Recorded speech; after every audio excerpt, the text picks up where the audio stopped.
ერთი წუთი ცოტა ხანი. მინდა წყალდაგის. არა. კითხოთ მეკეთოს ნუ მეკითხე მეტი რა. ის დრო რაც დაუკარგე უბრალოდ დამაკალდა ისევ მე. რო გამებედა. იმ 5 წელიწადში იმ ჩემშვილებს ექსკურსიაზეც გავყვებოდი. სიტყვაზე ხმურო მაგრამ. გამარჯობათ, კეთილი იყოს თქვენი მობრძანება ჩვენს არხზე. მე გახლავართ ვახტანგ გედიშერაშვილი. დღეს ვისაუბრებთ ბარიატრიულ ქირურგიაზე. სტუმრად გვეყოლება ადამიანი, რომელსაც უკვე 8 წელია გაკეთებული აქვს ოპერაცია და უდიდესი გამოცდილება დაუგროვდა ამ დარგის მიმართ. ვიდეო იქნება საინტერესო, გამოიწერეთ ჩვენი არხი, დაალაიქეთ და დარჩი ჩვენთან ვიდეოს ბოლომდე. დღეს ჩვენი სტუმარია ქალბატონი ნინო, ჩვენ უკვე მეგობრობთ, იმიტომ რომ 8 წელი ერთმანეთთან ურთიერთობთ. ქალბატონი ნინო 44 წლისაა. 8 წლის წინ შეუსრულდა ბარიატრიული ოპერაცია კუჭის ბაიპას ლაპარასკოპიული მეთოდით. საწყისი წონა ოპერაციამდე იყო 147 კილო, ტიპი 2 დიაბეტი, არტერიული ჰიპერტენზია, ტკივილი სახსრებში, მეტად ქვედაკიდურებში, ღამის აპნოე, პიკვიკის სინდრომი და ბევრი სხვა სიმსუქნესთან დაკავშირებული პრობლემები. მე მინდა კითხვით გადავიდე ქალბატონ ნინოსთან, იმიტომ რომ უკვე 8 წელია თავს მართავს ოპერაციის შემდეგ და უდიდესი გამოცდილება დაუგროვდა, რაც თქვენთვის აუცილებლად საინტერესო იქნება. მით უმეტეს იმ ადამიანებისთვის, ვისაც გადაწყვეტილების მიღება უჭირს, რომ მიმართოს მკურნალობის ამ ხერხს. მოგესალმები ნინო. მაინტერესებს პირველი კითხვა იქნება ასეთი, რამ გადაგაწყვეტინათ, რომ მიგემართათ ოპერაციული მკურნალობისთვის და სანამ ამ გადაწყვეტილებას მიიღებდით, რა გზები გქონდათ ნაცადი, რომ წონის კლება გქონოდათ და კლება შეგენარჩუნებინათ? პირველ რიგში მოგესალმებით, მიხარია რომ თქვენი სტუმარი ვარ და ვეცდები რომ ყველაფერი გადმოვცე ისე როგორც იყო მინუსებითაც, პლუსებითაც და ისე რომ თუ ვინმეს ისევე აწუხებს ეს პრობლემები, გზამკვლევივით გქონდეთ ჩემი ეს ჩანაწერი, არ ვიცი. გადამაწყვეტილა, რა თქმა უნდა, ჭარბმა წონა, მაგრამ სანამ გადაწყვეტილებას მივიღებდი, გავიარე ურთულესი გზა. ეს იყო ორსულობასთან დაკავშირებული წონის მატება და ცოტა სტრესთან დაკავშირებული და თითქმის 16 წელი ვიყავი საკმაოდ სრულ წონას ვატარებდი. დაიწყო წონის მატება ნელა-ნელა, მაგრამ ვცდილობდი, რა თქმა უნდა, ასე ვთქვათ, დიეტებით, კვების სწორი რეჟიმებით, ვარჯიშით, მაგრამ ცუდი ის იყო, რომ თავიდან სანამ ახალი დაწყებული მქონდა ეს დიეტები, რა თქმა უნდა, შედეგები ქონდა ხოლმე, მაგრამ ცოტა დანებება და ისევ ორმაგად ვიმატებდი. მაგრამ აი ეს შემდეგ მომატებამ დამიტოვა მომატებული კილოგრამები და მანამდე უფრო ნაკლებს ვიწონიდი, შემდეგ უფრო მომატებული კილოგრამებით უფრო მეც ვიწონიდი. შემდეგ ვცდილობდი ისე ვარჯიშს, აქტიურ ცხოვრებას, მაგრამ უბრალოდ აღარ გამომდიოდა, იმიტომ რომ უკვე ფსიქოლოგიურადაც უკვე ვეღარ ვგრძნობდი თავს კარგად, იმიტომ რომ ჩაციკლული რო ხარ ადამიანი, უკვე ძალიან ძნელია რომ მართო, გინდა სწორი კვება, გინდა ვარჯიში და თავისთავად მოქმედებს ეს ყველაფერზე. დაიწყო და პლუს ამას ემატებოდა ის, რომ აი ამ სტრესის ფონზე კიდე უფრო მეტად ვიმატებდი, მერე რო ვიმატებდი ისევ სტრესში ვარდებოდი, მერე ისევ და ძალიან ერთმანეთზე იყო გადაბმული.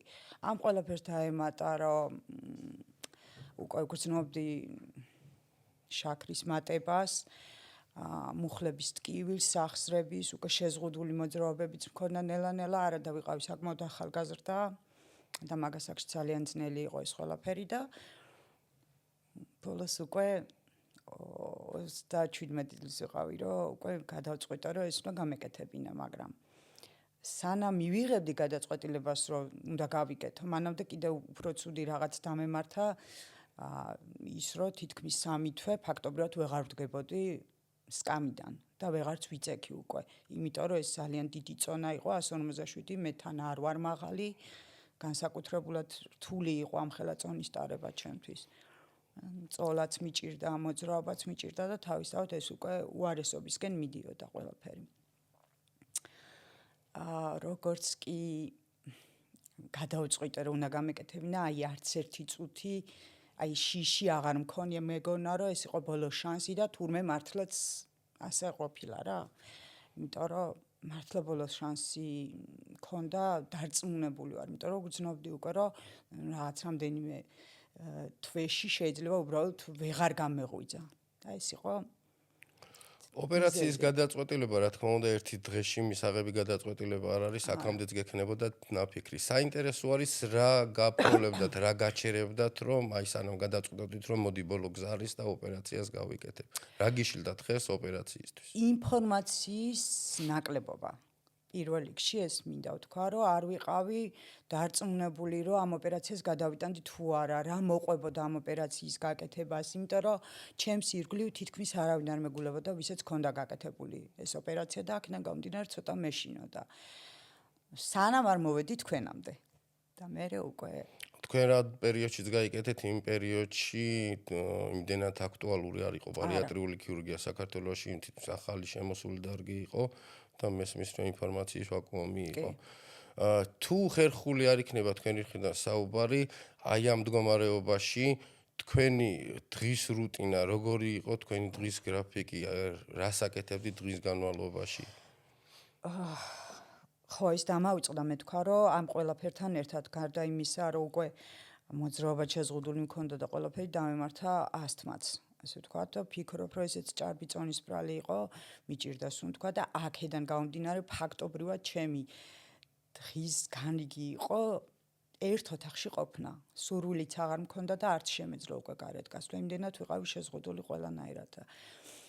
მანამდე სანამ ვცდილობდი, რომ აი ვითომ სწორი კვებით რაღაცნაირად მეშველა თავისთვის, ჩვეულებრივ რაც დიეტა შემხვდებოდა, თუ ვინმე რამეს მეტყოდა, მათ შორის ბევრი ძალიან კარგი დიეტაც იყო, როგორც ეტყვიან ხოლმე სწორი კვება, მაგრამ მე უკვე აღარ მშველოდა და აზრი აღარ ქონდა, ვგრძნობდი. ნუ მერე როგორც უკვე მივხვდი და როგორც უკვე თქვენგან გავიგე, უკვე მეტაბოლიზმის დარღვევა არ მეგონა ესეთ სერიოზული. ანუ სანამ გავიგებდი ამ ყველაფერს, მანამდე ვფიქრობდი, რომ მეტაბოლიზმის დარღვევა არც ისეთი სერიოზული რაღაც იყო. და აღმოჩნდა, რომ თურმე საკმაოდ სერიოზული. მივიღეთ გადაწყვეტილება, მივედით ოპერაციამდე, შესრულდა ოპერაცია. რა იყო ის პირველი ფიზიკური და ემოციური შეგრძნებები ოპერაციის მერე თქვენთვის? გადავრჩი. აი ეს იყო პირველი. ეხაც რომ ახსენდება, ეხაც ძალიან ისე მოქმედებს. პირველი იყო, რომ გადავრჩი, იმიტომ რომ აი ჯერ მეშინოდა იმისო საერთოდ ამხელა სულ მეგონა რომ აი ეს რახან ძალიან დიდი წონა მქონდა, შეიძლება და რამე გართულება მოყოლოდა ამ ოპერაციას და რაღაცნაირად ამისიც მეშინოდა, მაგრამ რახან ერთი გადავდგი ნაბიჯი უკვე, მე უკვე ყველაფერი იყო ძალიან ადვილი და ძალიან მარტივი.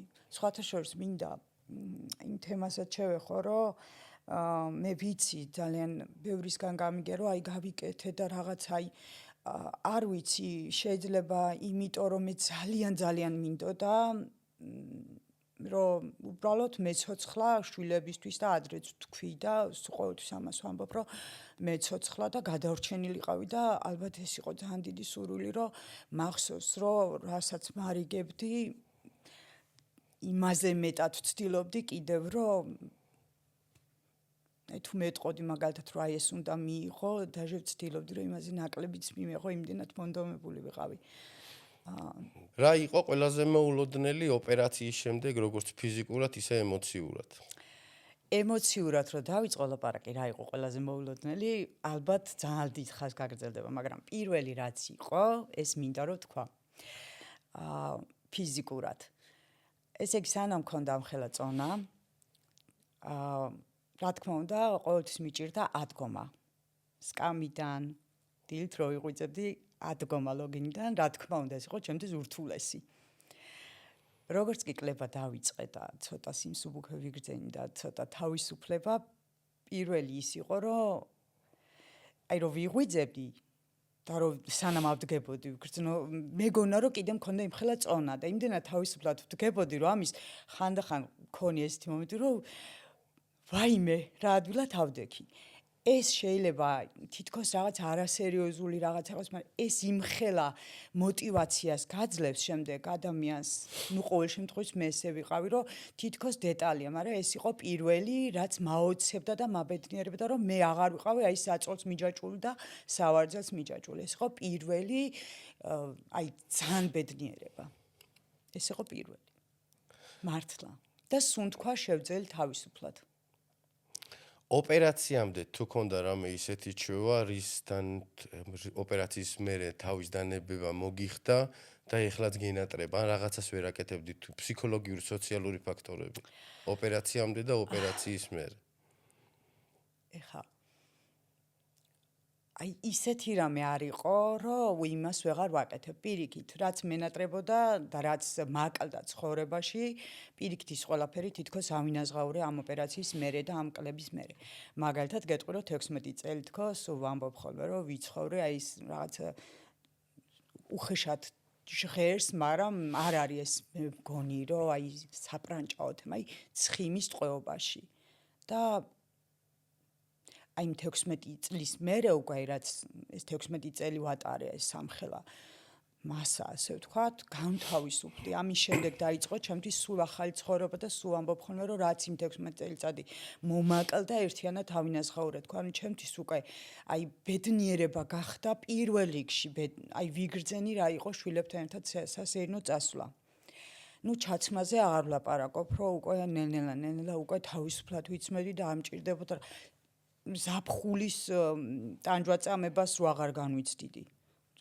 რა თქმა უნდა, ეს ურთულესია ხო ჭარბიწონიანი ადამიანისთვის. რაც ხო ვამბობ რა, რომ აი რაც მე იმ ოთახში, ერთ ოთახში ვატარებდი მთელ დროს მანამდე, მაგის შემდეგ დავიწყე უკვე ლაშქრობებზე სიარული. ესეთ ძალიან დიდი ბედნიერება იყო მართლა. ესეთ გადაწყვეტილებას როცა იღებ, აუცილებლად ჩემი აზრით, აუცილებლად გჭირდება ადამიანი, ვინც გვერდში მოყვება, იმედს გაძლევს და იცი, რომ არ მიგატოვებს ბოლომდე მოყვება და გამხნევებს. და არ კიდე ადამიანები, რომლებიც პირიქით ხშირად სმენია პაციენტებისგან, რომ ახლობლები ეუბნებიან, რომ რადგინდა ოპერაცია, ეუბნებოდნენ სანამ გადაწყვეტილებას მიიღებ და ვარჯიშით გახდები, სწორი კვებით გახდები, ცოტა ჭამე და ასე შემდეგ. რთულია ილაპარაკოს ამ თემაზე ადამიანმა, რომელსაც არ აწუხებს სიმსუქნე, ჭარბიწონა და არ აქვს ის შეზღუდვები, რაც ესეთ ადამიანებს აქვთ. და შენი გადმოსახედიდან რა არის მთავარი ამ ურთიერთობებში და როგორ უნდა მოიქცე მაგ დროს, როგორც პაციენტი. როცა გადაწყვეტილი რომ ამ გზას მიმართ. იცი რა არის, სხვათა შორის ეგ არის ძალიან მტკივნეული თემა. თუ უკვე ადამიანს გაქვს, ეხლა ჩემ შემთხვევაში მე მაგალითად გადავწყვიტე მე და თითქმის არ მაინტერესებდა ვინ რას იტყოდა, თუმცა იყვნენ სხვადასხვა აზრის მქონე ადამიანები, მაგრამ ისიც მიხვდნენ, ყველა ხვდებოდა, რომ აზრი არ ქონდა ჩემთვის რაიმეს თქმას, ვისაც არ უნდა ეთქვა და იყვნენ ესეთი ადამიანები ჩემს ირგვლივ, რომ შეიძლება ისინი მიიფრთხილდებოდნენ და დარწმუნებული ვარ, რომ მიიფრთხილდებოდნენ და იმიტომ მეუბნებოდნენ, რომ მოდი არ გინდა იქნებ, ივარჯიშო იქნებ, აი შე რო ცოტა ჭამო. არ მრცხვენია იმის თქმა, რომ უკვე ცოტას ვეღარ ჭამდი. პირიქით ჭამა მამშვიდებდა, აი პირდაპირ ვამბობ. ბევრსერიდება ამის თქმა და არანაირად არ მერიდება, ეს იყო ბუნებრივი პროცესი. ადამიანი რომ მკითხე რომ აი ხო გჭირდება ადამიანი, ან უნდა ყავდეს ადამიანი და ვინ იყო, ეს იყო ჩემი მეუღლე და ჩემი შვილები, ვინც ჩემს გვერდზე იდგნენ პირველივე დღით, მანამდეც ოპერაციის დროსა ოპერაციის მერე განსაკუთრებულად, იმიტომ რომ ძალიან შემიწყვეს ხელი, იმიტომ რომ თავიდან მაჩვენეს აი რამხელა ბედნიერება მაკლდა და რა ვიცი რა გინდა თუნდაც აი ელემენტარულად ლაშქრობაზე სიარული. ახლა რაც შეეხება იმას, რომ აი ვთქვათ, თუ იყვნენ ადამიანები, იმიტომ რომ მე რა თმინდა სიტყვაზე სხვებისგან გამიგია კი არა, მე პირადად მაგ გამოცდილი, რომ ხშირად გრძნობდი კი, რომ აი თურმე რამხელა ვარ, აი თურმე ეს ხო ჩემი ბრალი არ იყო. ძალიან მტკივნეულია ამის გახსენება, მაგრამ ასე იყო. ბევრი არ ფიქრობდა, რომ მათი ნათქვამი, ვთქვათ, აი, ცოტა რომ ნაკლები ჭამო, ან დიეტა რომ დაიცვა, აი მე მოგცემ კარგ დიეტას. ისინი შეიძლება მეუბნაოდნენ, მე მართლა სუფთა გული და კეთილ რჩევებს მაძლევდნენ, მაგრამ ვერ აცნობიერებდნენ, რომ ეს ჩემთვის რამხელა მტკივნეული იყო. სხვათა შორის, არ ვიცი, შეიძლება ეს ჩემი ხასიათის ბრალი იყო, მაგრამ უკვე მქონდა ეს ხასიათში და თვისებაში გადასული, რომ ადამიანს ან თუ ახალგაცნობილ ადამიანთან მქონდა საქმე ან რაღაცა ვცდილობდი, რომ ჩემივე ეს ჭარბი წონა, ჩემივე სიმსუქნე, ჩემივე ეს რაღაც თითქოს აი ხუმრობით და აი ახაც ძალიან ისე მოქმედებს ეს თემა.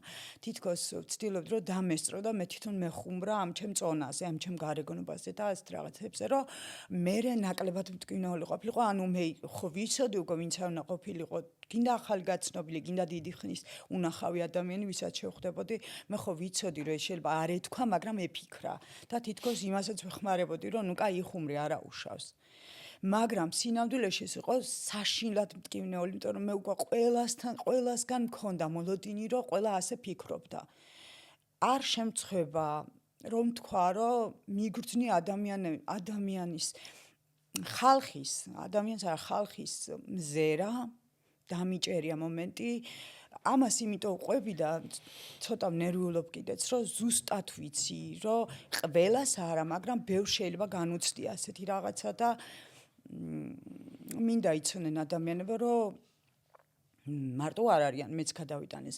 ბევრისგან გამიგია კიდეც და მიგრძნია კიდეც, რომ მაგალითად აი თქვათ მე და ჩემი მეუღლე, რომ აი რა კაი ბიჭია და ვიმე ამის ცოლი, ვიმე რა როგორ გამოიყურება. ეს გამიგია კიდეც ჩემი ყურით. უთქვამთ კიდეც მოუტანეთ ამბავი და ეს იყო საშინელი მტკივნეული. ამან გამიჩინა კომპლექსი. ხონიათ განცდა, რომ ოპერაციის შემდეგ სხვა ადამიანი ხარ. აი მე. პირველად როდის გქონდა?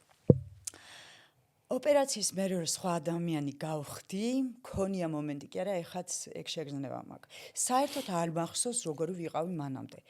ხო, სხვათა შორის მინდა ხაზი გაუსვა, რომ ოპერაცია არ გამიკეთებია იმიტომ, სულ ვამბობ ხოლმე ამას ყოველთვის, არ გამიკეთებია იმიტომ, რომ რაღაც ვიზუალურად და რაღაც ისე გამოვიყურებოდე და არა, გავიკეთე იმიტომ, რომ მეცოცხლა, უბრალოდ მეცოცხლა და ჩემი შვილების და ქმრის მეუღლის გვერდზე ყოფილიყავი. მაგრამ ის რაც მე მომიტანა ამ წონის კლებამ, ეს იყო, ნუ რაღაცა ძალიან დიდი სიხარული და ბედნიერება, იმიტომ რომ აბსოლუტურად განთავისუფლდი. სხვა შორის ხუმრობაც მაქვს ხოლმე ამაზე, რომ მე ორჯერ ვიცხოვრო უჩინვაჩინივით თქვა, იმიტომ რომ სანამ ჭარბწონას აუკრიფავდი, მოკლედ მანამდე ვიყავ, ნუ გამხდარი სუსტი და ძალიან სპორტსმენი სხვათა შორის და ძალიან აქტიური და ისეთი რაღაცნაირი ბავშვი ვიყავი. მე როგორც კი დაოჯახდი, მაშინ მალევე დავიწყე წონის აკრეფვა და ვინც მანამდე მიცნობდა, რომ მოვიმატე და გავსუქდი, ის ადამიანები ვეღარ მცნობდნენ უკვე და შეიძლებოდა ისე ჩაევლოთ გვერდი, რომ მე მავიწყდებოდა, რომ უკვე სხვანაირად გამოვიყურებოდი და მიკვირდა კაც რა ჭირს ამ ხალხს და ისინი უბრალოდ ვეღარ მიცნობდნენ. ასე გავატარე რაღაც დაახლოებით 10-16 წელი და შემდეგ უცბად გავხდი და ვინც უკვე მომატებული წონით გამიცნო, შემდეგ ისინი ვეღარ მცნობდნენ. ასე რომ ორჯერ ვიცხოვრე, ესე უჩინვაჩინივით. ეს კიდე ცალკე სახალისო მომენტები იყო ხოლმე. როგორ შეიცვალა თქვენი თვითშეფასება, თავდაჯერებულობა, ხასიათი ოპერაციის მერე? ხასიათი შეიცვალა, გავხდი უფრო ლაღი, გავხდი უფრო ხალისიანი, გავხდი ინიციატორიც. მანამდე ყოველთვის არ შემეძლო და ვამბობდი, რომ მეზარებად, მართლა მეზარებოდა და არ შემეძლო, მე გავხდი პირიქით ინიციატორი, რომ აი იქ წავიდეთ, აქ წავიდეთ, რაღაც ყველაფერი მიხაროდა. ბატონი ვარ და რა თქმა უნდა, ეხა ჩაცმის მხრივაც აი ხომ აბედნიერებდა და ყველაზე მთავარი და მნიშვნელოვანი ისაა, რომ აბსოლუტურად მეგონა, რომ სადღაც 20 წლის ასაკში დავბრუნდი, 17-20 წლის ასაკში, იმდენად ჯანმრთელად გრძნობდი თავს. ეს არის ძალიან მნიშვნელოვანი. იმიტომ რომ მე მანამდე სანამ გავიკეთებდი ოპერაციას, ჩემი მეუღლისგანაც გამიგია და ბევრს უთქვამს, ეშინოდათ. რო გადავწყვიტე ოპერაციის გაკეთება და ბევრს ვთქვას, რომ იცი რა, აი მაინც იცი რა, რაღაც აი ნაოპერაციები, რა იცი როგორ იქნები. ფაქტობრივად შენ ხო ჯანმრთელი აღარ იქნები. არა, პირიქით ოპერაციის მერე გავხდი უფრო ჯანმრთელი და მომემატა თითქოს აი უფრო 10-15 წლით უფრო გავახალგაზრდავდი და აუცი რა. ეს ხო ძალიან მაგარი ხასიათიც რა თქმა უნდა შემეცვალა. აღარ ვიყავი დაკომპლექსებული, აღარ ვიყავი სულ დაძაბული, მოჭიმული, აღარ აუცი რა. ეს არის ძალიან მაგარი შეგრძნება. ოპერაციისა და ამდენი წლის გამოცდილების მერე როგორ ხედავ რა შეიცვალა შენში? არ არის მარტო ბარიატრიული ქირურგია, წონა დავიკელი და ეს შეიცვალა, დარწმუნებული რომ მთლიანად ცხოვრება იცვლება, ბევრად ფართო ხდება საზღვრების შესაძლებლობების და პირველი ეფექტი ვთქვათ, აი როდის იგრძენი რომ სარკეში რომ შენ აღარ ხარ. ალბათ ყველაზე ისეთი მომენტია ეგ არის, რომ შენ უკვე სხვა ადამიანი ხარ.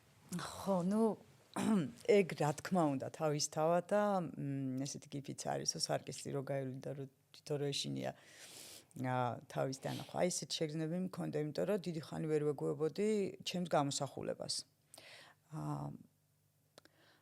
რა თქმა უნდა ეს არის ბევრად უფრო ალბათ მაყურებლისთვის უფრო საინტერესო იქნება ის შეგრძნებები, რაც თქვათ ოპერაციის შემდეგ ქონდათ უახლოეს პერიოდში, ეშინია ტკივილის, შეზღუდვების, ცხოვრების წესის შეცვლის. თქვენ როგორ გამოიარეთ ეს და რა რჩევებს მისცეთ იმ ადამიანებს, ვისაც გადაწყვეტილი აქვს ოპერაციული მკურნალობა?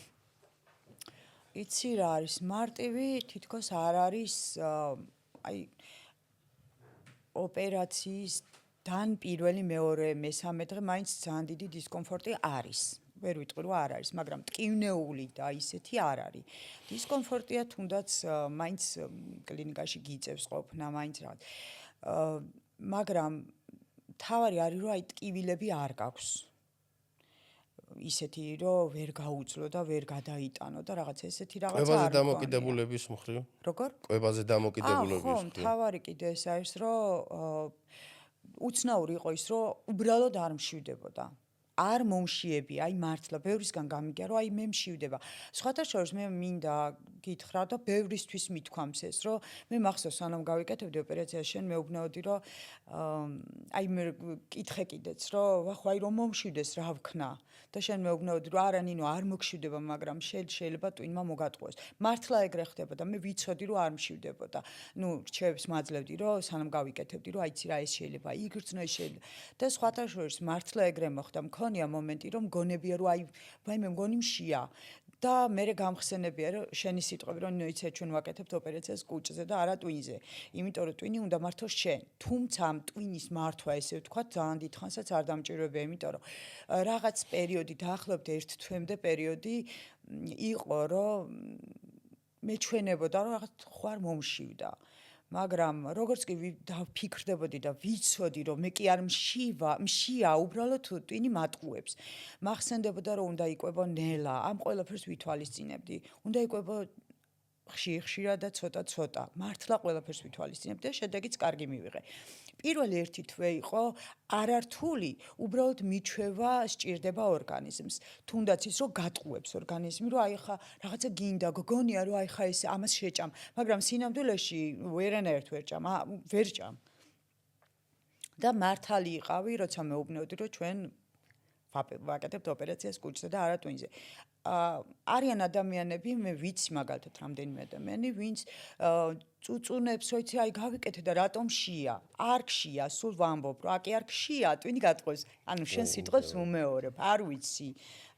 ჩემ შემთხვევაში ასე იყო, მე მაგალითად არ გამიჭირდა. ნუ პირველ 3 დღეს თუ არ ჩავთვლი, პირველ პაციენტი გადის კონსულტაციას ფსიქოლოგთან, დინდება კვებაზე დამოკიდებულების ხარისხი, ბულიმიის ხარისხი.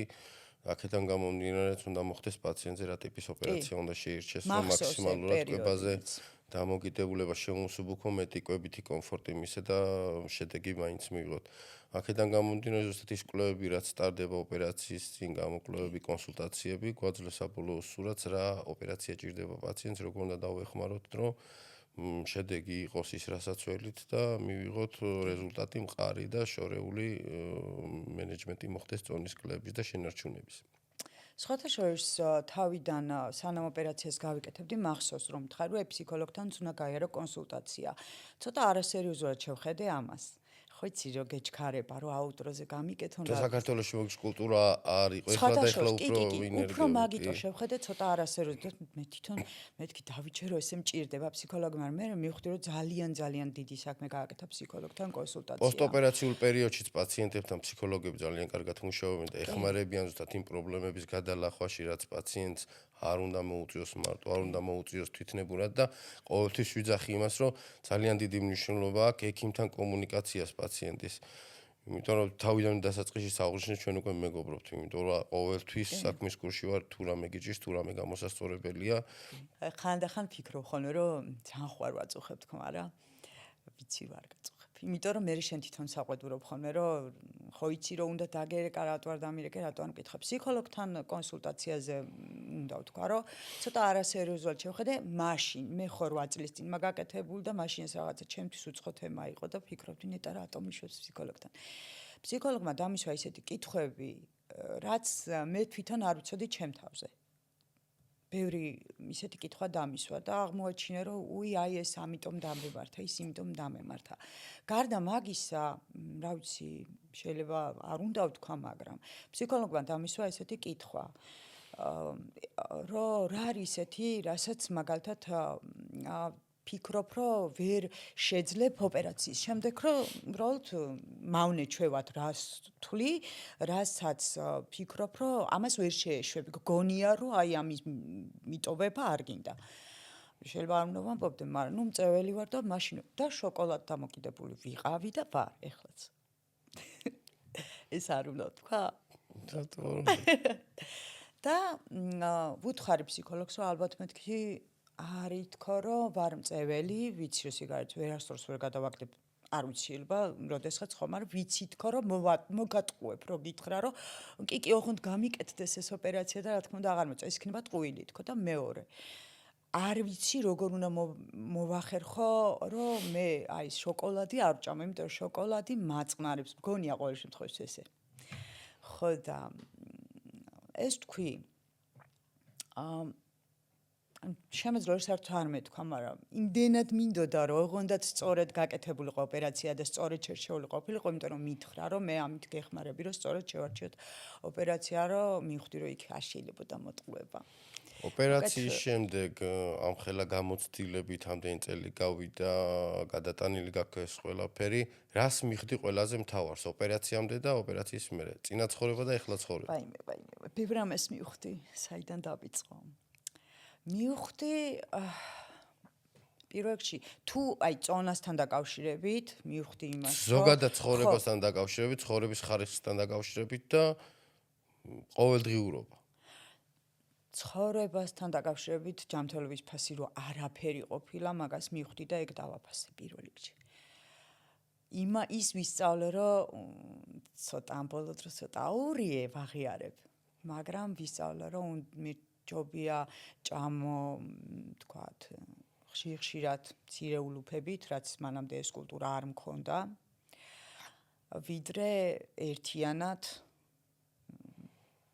ან საერთოდ არ იკვებო გახდომის დაკლების მიზნით. ეხლა დაკლებას რო ვამბობ, არ მინდა ისე გავმივიდეს, რომ მე ამ დაკლებაზე ვარ ჩაციკლული. არა, მაინდა-მაინც იმას კი არ გულისხმობ, რომ მე მაინდა-მაინც აი რაღაც პარამეტრებში ვიჯდი. არა, მე გულისხმობ იმას, რომ მე როგორც კი წონას მოვიმატებ, მე მუხლები მაგალითად მტკივდება. მე მექმნება უკვე დისკომფორტი.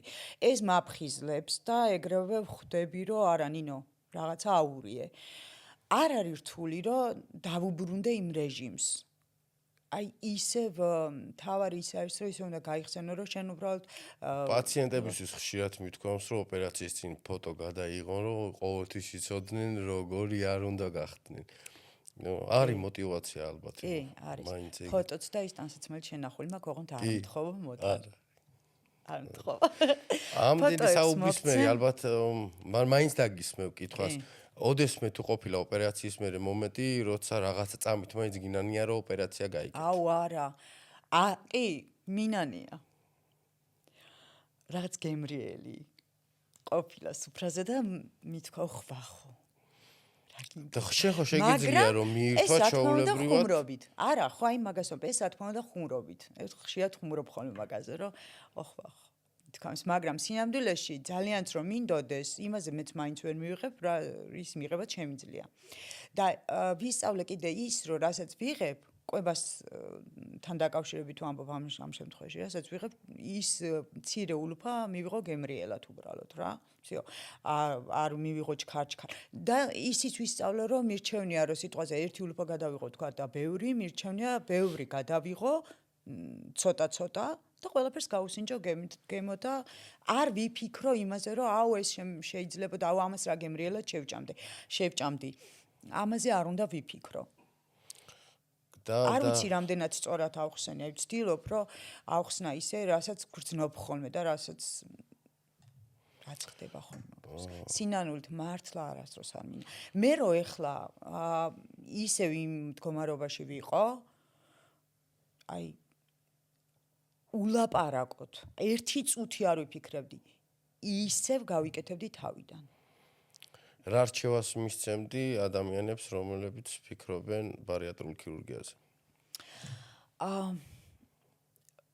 ნუ უპირობოა იმ შემთხვევაში თუ მათაც გამოსცადეს ბევრი რაღაც მაგალითად ისე არ მინდა გამომივიდეს განა ენდოკრინოლოგების რაიმე საწინააღმდეგო მაქვს არა ვისაც ენდოკრინოლოგები აქტიურად ჩართულები არიან პრეოპერაციულადაც პაციენტის მომზადებაში და პოსტოპერაციულად. ხო, ჩემ შემთხვევაშიც ოპერაციამდეც იყო ჩართული და ოპერაციის შემდეგაც მეხმარებოდა. მე მქონდა პერიოდი, რომ მაგალითად რაღაც ცოტა მოვიმატე, ეს არ იყო ოპერაციის რაღაცა ნაკლოვანების გამო და რაღაც ეს რაღაც ჰორმონის გადასხმა დამჭირდა, გახსოვს შენც რომ მე მოვიმატე და მე დამჭირდა შემდეგ რომ და ეხაც ეგ პროცესი მაქვს რომ ნელ-ნელა ისევ დავიკლო. და ისე რომ არ დავიზიანო ჯანმრთელობა. მაგრამ ხო არიან ადამიანები, როგორც მე, რომ მაგალითად დავდიოდი თუკი თბილისში ვინმე ენდოკრინოლოგი იყო, ყველასთან ვარ მე მგონი ნამყოფი. ყველასთან. მე უბრალოდ აღარ მშველოდა. მე მტკივნეული იყო კიდე ის, რომ ბოლოს თავდებოდა ჩვენი ურთიერთობა ასე. ალბათ რაღაცას არ აკეთებ, ისე როგორც გიწერ. ამ დროს ვაკეთებდი, მაგრამ აღარ მშველოდა. ნუ არ ვიცი ხა რა იყო ეს რა შემთხვევა იყო, მაგრამ თუკი ადამიანი აი რჩევა რომ თხოვე რომ აი რას ურჩევდი თუკი აი სცადეს ყველაფერი და არ გამოსდით თუკი არ აქვთ ნებისყოფა რომ სცადონ ის სწორი კვება ვარჯიში და იმიტომ რომ როცა უბრალოდ ფიქრობ რომ აი ხა იცი რა ვივარჯიშებ ზოგი არის რომ არის წონა აქვს მაგრამ შეუძლია ვარჯიშო მე მაგალითად ვეღარ შევძელი მიუხედავად იმისა რომ მანამდე წინა ცხოვრებაში ესე ვთქვათ ვიყავი სპორტსმენი საერთოდ აღარ შემეძლო მოძრაობა უკვე ისე მდგომარეობაში ვიყო თუკი თქვენ უკვე მიხვედით იმ დონე და არც გირჩევთ რომ მიიყვანოთ იმ მდგომარეობამდე რომ ჯანმრთელობის პრობლემები შეგექმნათ თუ უბრალოდ წონა გაქვთ და არ გაწუხებთ და არ გიქმნით პრობლემას ნუ რა მაშინ არა მაგრამ თუ კი უკვე ჯანმრთელობის პრობლემა შეგექმნათ ეს უკვე ნიშნავს იმას რომ უკვე ძალიან ძნელია იმიტომ რომ შემდეგ ხდება ისე რომ თითქოს ყველაფერი ერთმანეთს გადაება მაგალითად მე სუნთქვის პრობლემა შემექმნა შემდეგ მუხლების პრობლემა შემდეგ ზურგი ამტკივდა ზურგი ნუ შევიზღუდა ხო რა თქმა უნდა ამ ყველაფერს დაემატა უკვე განცდები სტრესები ამ სტრესს მოყვა უკვე ის ტკბილეული აი შოკოლადი რო ვთქვი მაგალითად შოკოლადით ვინუგეშებდი ესე ვთქვათ თავს და თუ უკვე ეს ყველაფერი ნახეთ იარეთ ენდოკრინოლოგთან ხედავთ რომ არა აქვს შედეგი უბრალოდ არ ღირს დროის კარგვა იმიტომ რომ ის დრო რაც მე დავკარგე ის 16 წელი ნუ კარგი ხა ეს 16 წელი მანამდე არც ვიცოდი ამ ოპერაციების შემდეგ შესახებ დაახლოებით რომ გავიგე რომ კეთდებოდა ესეთი ოპერაცია 5 წელიწადში გავიკეთე ოპერაცია. მანამდე მეც ასე ჩვეულებრივად, აი ხა აი ამ დიეტას გავაკეთებ, ეხა იმასთან წავალ, ეხა ამ ანალიზს გავაკეთებ, ეხა ამის. და ამიტომ ჯობია რომ უბრალოდ ის დრო რაც მე დავკარგე, თუნდაც ის 5 წელი, ის 5 წელი მე მომაკლდა. აი სწორად მინდა რა, გადმოვცე, არ ვიცი ეხა რამდენი შეიძლება ცოტა ემოციურადაც გამომდის, მაგრამ ზუსტად იმ 5 წელიწადში იმდენი რამე მოხდა ჩემს გარეშე, ჩემს ცხოვრებაში, ჩემი შვილების გაზრდა თუნდაც მეუღლესთან ურთიერთობა, ვიყავი სულ დაძაბული, ვიყავი სულ მეგონა კომპლექსი მქონდა. აი ეს ყველაფერი მე რჩება, კვალი რჩება ცხოვრებაში. ამიტომ არის მე რო ეხლა მქონდეს ისე იმის ნახევარი წონა რაც მაშინ მქონდა, იმის ნახევარი წონაც რომ მქონდეს, არც ერთი წუთი არ დავფიქრდები ნამდვილად თავიდან ჩემი ფეხით მივალ და ვიტყვი რომ ჩხარა მიშველეთ გამიკეთეთ, იმიტომ რომ ვიცი რომ არღის დროის დაკარგვა. მე კიდე ხო იმის თქმა მინდა რომ იმ დროს რასაც დაკარგავ ადამიანი, აი ჩემი გამოცდილებიდან ვიტყვი რომ არ გამომივიდეს ისე რომ აი თავგზას ურევ ვინმეს, არა, პირდაპირ ვამბობ, ჩემ თავზე ვიტყვი. ის დრო რაც დავკარგე, უბრალოდ დამაკლა ისევ მე. რომ გამებედა იმ 5 წელიწადში იმ ჩემ შვილებს ექსკურსიაზეც გავყვებოდი. სიტყვაზე ხმურო, მაგრამ ხო ხვდები რას ვამბობ რა. ხა ყველა დეტალს მაინც ჩვენ ბევრი ვისაუბრეთ უფრო ფსიქოლოგიურ ასპექტებზე, ვიზუალზე, წონის კლებაზე, ჯანმრთელობის მხრივ ტიპი 2 დიაბეტი გქონდა და ბევრი თანდართული დაავადება გქონდა, თქვათ არტერიული ჰიპერტენზია, მხედველობაზე პრობლემები და ასე შემდეგ. ჯანმრთელობის მხრივ როგორ შეიცვალა შენი მდგომარეობა? არაფერი არ მაწუხებს, საერთოდ არაფერი არ მაწუხებს, საერთოდ. ხო, ეს მინდა კიდევ ვთქვა, რომ ამ ოპერაციის მერე ეს არის სავალდებულო, რომ იყო მე მგონი პირველი თვე, მერე მესამე თვეში, მერე მეექვსე თვეში, ზუსტად ახლა არ მახსოვს, 8 წელი გავიდა, ხო? რომ ანალიზებს ვაბარებდი და რომ ვცოდნოდა, რომ ყველაფერი რიგზია და ყველაფერი კარგად მიდის. შემდეგ უკვე თითქოს სავალდებულო არ იყო, მაგრამ თუ აგერ გახსოვს, რომ მოვდიოდი და ვიკეთებდი. ანალიზებს, იმიტომ რომ მაინც კონტროლის ქვეშ ყოფილიყო ჩემი ჯანმრთელობა. არანაირი არასდროს არ მახსოვს რომ რაღაცა ისეთი არეული ანალიზის პასუხები მიმეღო რომ აუ რაღაც არა. ის ბოლოს ერთხელ ამერია, ის იყო ჩემი ბრალი ზუსტად 2 წელი, რომ უბრალოდ აღარ მოვედი. და ეს იყო ჩემი ბრალი. და არავის არ ურჩევ რომ ეგეთი რაღაცა გააკეთოს, იმიტომ რომ თითქოს ყველაფერი კარგად მიდის რაღაც, მაგრამ მაინც გჭირდება კონტროლი. ეს არ არის რომ ისეთი შეუძლებელი რომ ვერ შეძლოს ადამიანმა. უბრალოდ სიცხეს ანალიზი და რაღაც არ მახსოვს რაღაც ანალიზებს, რასაც მაპარებინებ ხოლმე. ეს უბრალოდ აუცილებელი. და სხვათა შორის მე ვიცი მაგალითად ჩემს ირგვლივ მყავს მეგობრები, რომლებიც გაკეთებული აქვთ ოპერაცია, მაგრამ რატომაც არ მიდიან ექიმებთან. მე სიხარულით მოდივარ ხოლმე. შეიძლება ეს იმის ბრალია, რომ ვამბობ ხოლმე, რომ მე რომ მყავს ეგეთი არავის არ ყავს თქო. ცოტა ეგოისტურად მომდის, მაგრამ ესე, იმიტომ რომ ჩვენ ფაქტობრივად დავმეგობრდით კიდეც და კიდეც მიხარია ხოლმე მოსვლა და გაკეთება ანალიზებს და არ მაქვს იმის შიში, რომ აი როგორც ექიმთან ესე აღარ მოვდივარ. არ ვიცი, მე დარწმუნებული ვარ, რომ სხვა პაციენტებიც ესე არიან შენთან. მე ესე მგონია. თქვენ რა გაინტერესებთ? აი ხლა რა კითხოს დასვავდით? როგორ ანუ აი ეს პერიოდი რამდენად გაუჭირდა რა, აი მაინტერესებს. რა პერიოდი? ესე იგი ვერ გავეცი მე კარგად პასუხი. დასაწყი, არა, მე გვიან შემოგიერთდით თქვენ. დასაწყისში არ ვიყავი და აი პირველი 3 თვე მაინტერესებს, აი რამდენად პირველი ანუ ეს დაჯახება რას მიიღეთ. ხო, აი ეგ როგორ გაუძელით მაგას, ეს მაინტერესებს. გაუძელი არა, საერთოდ არა. რა, ჩემთვის ეხა მე რო უყურე, ჯერ არ ვიცი, ჩემთვის გასაძლებია. ხო, სწორედ მიმიღეთ რა. კი, მივხვდი. ეხა მე რო ამ ყველაფერს შევეჯახები და მე თვითონ რო დავინახავ, რა თქმა უნდა, სხვანაირად იქნება. აი ბატონო ზოს აქვს 2 თვის წინ გაკეთებული ოპერაცია. აი თქვენ ხო? 2 თვის წინ? კი. მაშინ გეტყვი რომ აი მაგალითად პირველ 3 თვეზე რო ვისაუბრო, პირველი 3 თვე სიტყვაზე რო ავიღოთ, საერთოდ არ იყო რთული და პირიქით ძალიან ბედნიერებასთან იყო უფრო ახლოს, იმიტომ რომ ყოველ დღე ვხედავდი კლებას, ყოველ დღე სარკის წინ, სასწორზე და ტანსაცმელზე და ვიზუალურად ისედაც. არანაირად არ იყო რთული, არც კვების მხრივ, არც ვალდებული წამლებს ჩვეულებრივად ვიღებდი, რაც საჭირო იყო ის ვიტამინები და რაღაცები, საერთოდ არ გამჭირვებია, არც პირველი 3 თვე, არც პირველი 1 თვე, არც პირველი 3 თვე და მერე უფრო გამარტივდა ყველაფერი და მე დავიკელი, თუ სწორად მახსოვს 11 თვე. კი, 11 თვეში დავიკელი 83 ან 4 კილო. 157 კილოდან, ხო სწორად ვამბობ, ჩამოვედი 62 კილოზე, 63 კილოზე. ხშირად მისვან ხოლმე კითხავს, როგორ ჭამ, ცოტას ჭამ, თუ საერთოდ ვერ ჭამ, თუ რამე შეზღუდვები გაქვს. შეზღუდვები არაფერში არ მაქვს. ჩვეულებრივად ვიკვებები, როგორც ყველა, არაფერში არ, ალკოჰოლის გარდა. გაზიანზეც ვიცი, რომ არ არის კარგი ეგ გაზიანის მიღება. თითქმის არც უგრძნობ, რომ შეზღუდული ვარ გაზიანზე, იმიტომ რომ არც მინდა რომ დავლიო გაზიანი. თუ მაინდა-მაინც ძალიან მომინდა და ოჯახში ვთქვათ არიან სუფრაზე ვარ ან სტუმრად ვარ, რაღაცა შეიძლება ერთი კლუბი მოსვადოს. რასაც ქვია, რომ მომინდეს ეგეთი რაღაცა არ ხდება საერთოდ. აი ამით ვარ ძალიან ბედნიერი. კვებასაც შეეხება ჩემი გამოცდილებით, ჩემი პირადი გამოცდილებით, მაგალითად რჩევას მივცემდი ესეც, რომ ყოფილა შემთხვევა, რომ თქვა წონა გაჩერდა. მახსოვს, რომ თავიდან გიეკავდი ხოლმე, რომ ვახო იცი რა წონა გაჩერდა, რა ვქნა და სულ მეუბნაოდი, რომ გადადით ხევაძე. ეთყობა რაღაც მყარსაკვებზე ხარ, მახსოვს, რომ მეუბნაოდი ხოლმე. თავიდან ეს მჭირდებოდა შეხსენება, მაგრამ ეხლა უკვე რაღაც ბუნებრივად ხდება ესე, რომ მახსოვს. ოპერაციის მერე თან შენ რა ტიპის ოპერაციაც გაკეთებული გახდომა, ისედაც საფეხურებრივად მიდის პლატოები აქვს, მიდის გახდომის პროცესი, ჩერდება წონა, მერე ისევ მიდის გახდომის პროცესი. იყო, აი ჩემ შემთხვევაში იყო ესე 3 კვირა, კარგად მივდიოდი, როცა დასაკლები მქონა წონა. 3 კვირა ვიკლებდი, ბოლოს 1 კვირა გაჩერდებოდა წონა. მაგრამ სასწორზე გაჩერებული იყო წონა, მაგრამ ვიზუალურად გრძნობდი, რომ მაინც ვიკლებდი.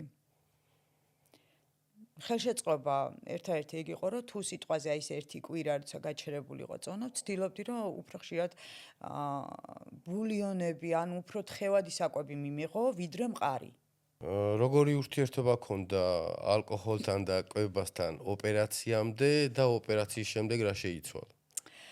კვებასაც შეეხება გარდა იმისა, რომ დიახ, მიყვარდა ჭამასმა, მიუხედავად იმისა, რომ ცდილობდი, რომ ბევრი არ მეჭამა, რა თქმა უნდა მიყვარდა. ალკოჰოლსაც შეეხება არ ვიყავი მწყრალად, იმას გულისხმობ, რომ მყავდა ჩემი სამეგობრო წრე. ძალიან კარგ დროს ვატარებდით ხოლმე ოპერაციამდე ყვები, რა თქმა უნდა. და რა თქმა უნდა, ხა ჩვეულებრივად როგორც ყველას, დაბადების დღე იყო თუ მიზეზი გქონდა თუ არ ქონდა, ხანდახან მშვენივრად გეახლებოდით ხოლმე. მერე რო გავიკეთე ოპერაცია, რა თქმა უნდა, პირველი რაღაც პერიოდი მახსოვს, რომ მითხარ, რომ ალკოჰოლი არა. რაღაც პერიოდი გავიდეს და მერე ხო და გითხარი კიდეც რომ არა, სულელია როგორ გავეკარები. თუმცა მერე მახსოვს, რომ მითხარ, რომ როგორ არა შეგიძლია მიიღო, ხონდ, თეთრი მშრალი ღვინო, ერთი ბოთლი მაგს. და მახსოვს და შეკითხარი, რომ მე ღვინოს არ ვსვამ, ხო და უფრო ვისკი ან რაღაც თუ შეიძლება და მახსოვს მითხარ, რომ კი შეგიძლია, ხონდ, ახლა ხშირად კი არა, მაგრამ ხშირად რა თქმა უნდა ისეც არ ვეტანებოდი და არ ვიყავი ეგეთი ის, მაგრამ მინდა გითხრა, რომ თუ კი მანამდე სიტყვაზე რამდენიმე, თქვათ, აი, კარგი მოლხენის დროს, თქვათ, რამდენიმე ჭიქა ალკოჰოლს გიახლებოდით ხოლმე, ფაქტობრივად ოპერაციის შემდეგ აღმოვაჩინე, რომ აი სასიამოვნო მამდე რომ ისულიყავ სიტყვაზე აი სანამ ხო რა თრობამდე სასიამოვნო იმიტომ რომ ეს არ არის სირცხული და არ ფაქტობრივად არც მწვენია იმიტომ რომ ყველა ხალი კაც მე რა ყველას უხარია თავის დაბადების დღე რაღაცა არის და არ მინდა იფიქრონ რომ ამაში რაღაც შეზღუდვა მაქვს იმიტომ რომ თუ კი მანამდე სიტყვაზე შეიძლება და 4 ან 5 თქვათ რაღაცა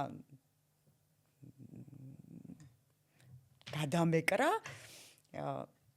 ეხლა მყოფნის ერთიც და იგივე სიამონებას ვიღებ როგორც სიტყვაზე წინა ესე იყო ასე რომ არაფერი არ მომკლებია და არაფერში არ ვარ შეზღუდული ერთად ეგ არის ხო რა თქმა უნდა ხა მე მაგ ჩემი დღეები რაღაც თქვათ რამდენიმე ჩემი შვილების დაბადების დღე მეუღლის დაბადების დღე შეიძლება თითო ჭიქა მივირთვა ხოლმე ასე რომ არ ვიზღუდები არანაირად ეს ამას იმიტომ ვამბობ რომ ბევრი ადამიანისგან გამიგია ну კარგი რა აი მაგალითად აი მე როგორ მე ესე ვიჯდე და ვუყურო ხოლმე სხვები რო კეიფობენ და მეს არ არის ასე ჩვეულებრივად სხვათა შორის პაციენტებიდანაც ხშირად მიგრძნო პირველი ალკოჰოლზე საუბარსო დავიწყებთ დიდი და შემაკავებელი არის ეგ რომ უი ვერ დავლევ ალბათ უფრო კაცი არა თუ არ ჭამე და არ დავლი აბა როგორ და ასე შემდეგ ოპერაცია არ არის მარტო ოპერაცია იმის რომ კუჭი დავეპატარავეთ და ოპერაცია გავიკეთეთ და მხოლოდ ამის იმედზე ვართ, რომ რაღაც ოპერაცია გავიკეთეთ, გავხდებთ. არა, ოპერაცია სჭირდება ჩვენი დახმარება, მთლიანად იცვლება ადამიანის ცხოვრება, იცვლება ფსიქოლოგია, იცვლება პრიორიტეტები და იცვლება ცხოვრება. ხდები ის, ვინც გინდა რომ ყოფილიყავი. ნამდვილად ესია. ნამდვილად თან ჯამთელი. თან ჯამთელი ჩვეულებრივად.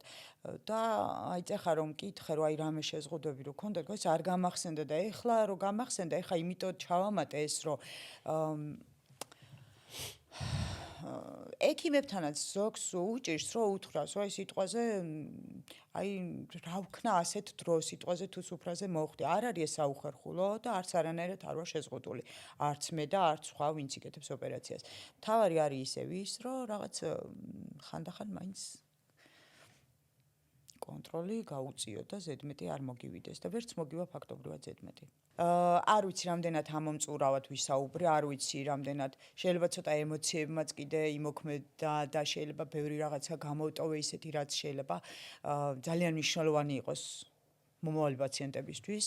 მაგრამ მე ვეცადე რომ ჩემი გადმოსახედიდან ყველაფერი მართლა გულწრფელად მეთქვა, იმიტომ რომ მე როცა მჭირდებოდა ადამიანი რომელიც რჩევებს მომცევდა, მე ჩემს ირგვლივ არავინ არ იყო და ამის გამო იყო რომ ცოტა შიში მაინც მიფხრობდა. იმიტომ რომ არ ვიცოდი. მაგრამ გავიმართლა რომ შემხვდი შენ. კი არ შემხვდი, უბრალოდ შეგარჩიე და გაგიცანი შენ, იმიტომ რომ მახსოვს რომ უკვე მერიდებოდა კითხვების დასმა და მიკვირდა რომ არც ერთხელ არ მიგრძნია რომ რამდენ კითხვებს ვსვავს. არა, ყოველთვის მაწვდიდი ამომწურავ პასუხებს და ამან კიდე უფრო გამიადვილა ყველაფერი და ამ ნაბიჯის გადადგმა. მოკლედ არ ვიცი, ძალიან ვეცადე რომ ისეთი რაღაც ისეთ თემებსაც შევეხებ, ფიქრობ, რომელსაც ბევრს ერიდება, ვთქვათ, საუბარი. თუ არის კიდე რამე ისეთი კითხვა ან თემა, რაზეც შეიძლება რომ საინტერესო იყოს, მე ყოველთვის მზად ვარ და შემიძლია რომ ადამიანებს რჩევები მივცე ჩემი გამოცდილებიდან გამომდინარე. ძალიან ვისიამოვნე, ძალიან დიდი მადლობა.